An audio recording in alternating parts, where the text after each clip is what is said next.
Christmas is for the worst people. It's for the worst of us. There's a new movie that came out called The Best Christmas Pageant Ever. And it's by the creator of The Chosen. He directed this movie, and it's really a beautiful story about this town that has been celebrating a Christmas pageant for 75 years in a row.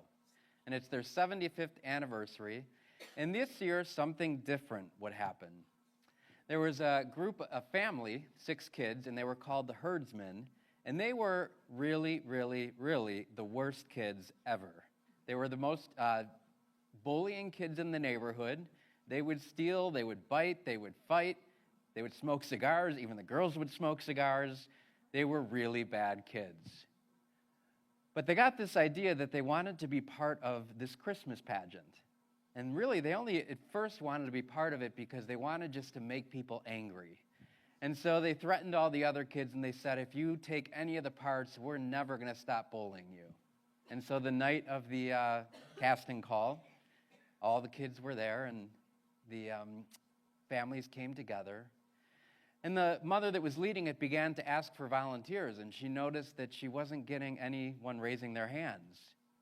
And so she said, well, would anyone like to play Mary?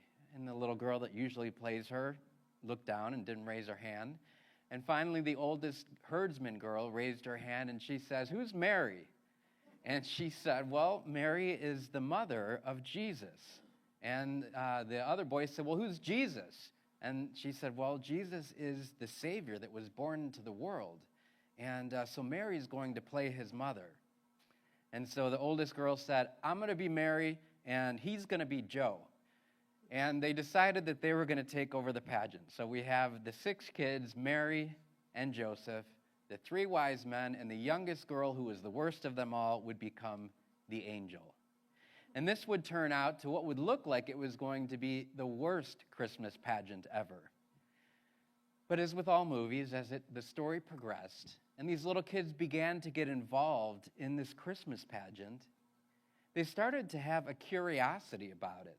See, they never heard the Christmas story before, so everything was new to them. They couldn't believe that the King of the world would be born in a stable. When they found out that the Mother of God wrapped him in swaddling clothes and put him in a feeding box, the oldest girl said, I think you should call child welfare. You wrap this kid up and put him in a box. Sometimes we don't appreciate how raw the Christmas story is.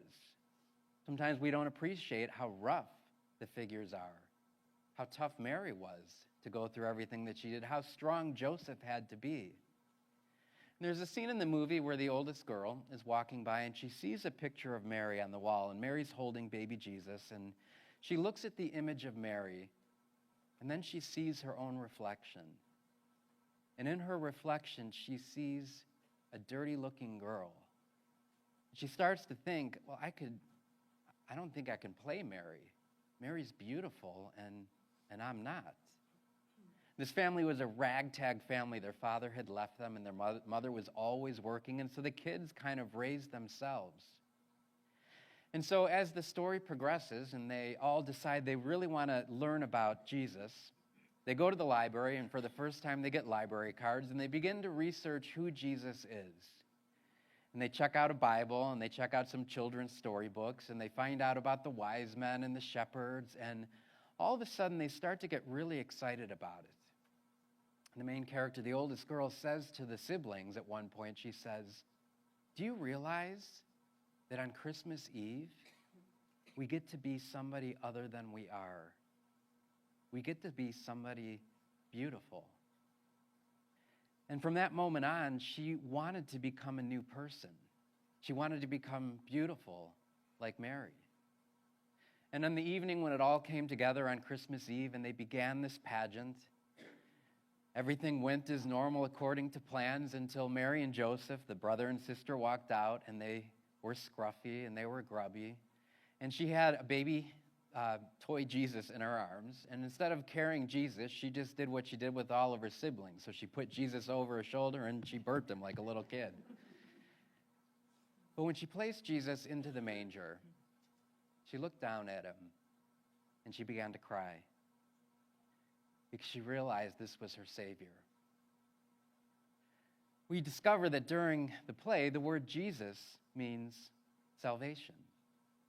Jesus came to be our Savior, and so Jesus really did come for the worst of us. And he comes also for the worst parts of us.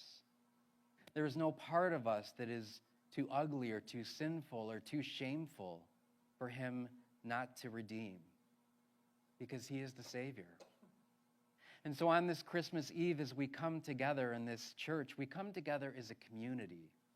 We come here together like that community was gathered together as they celebrated that nativity scene. We come because we need a Savior.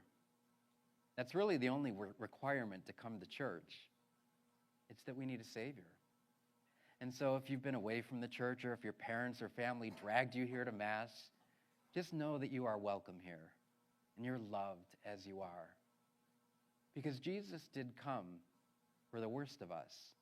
Salvation is for everyone.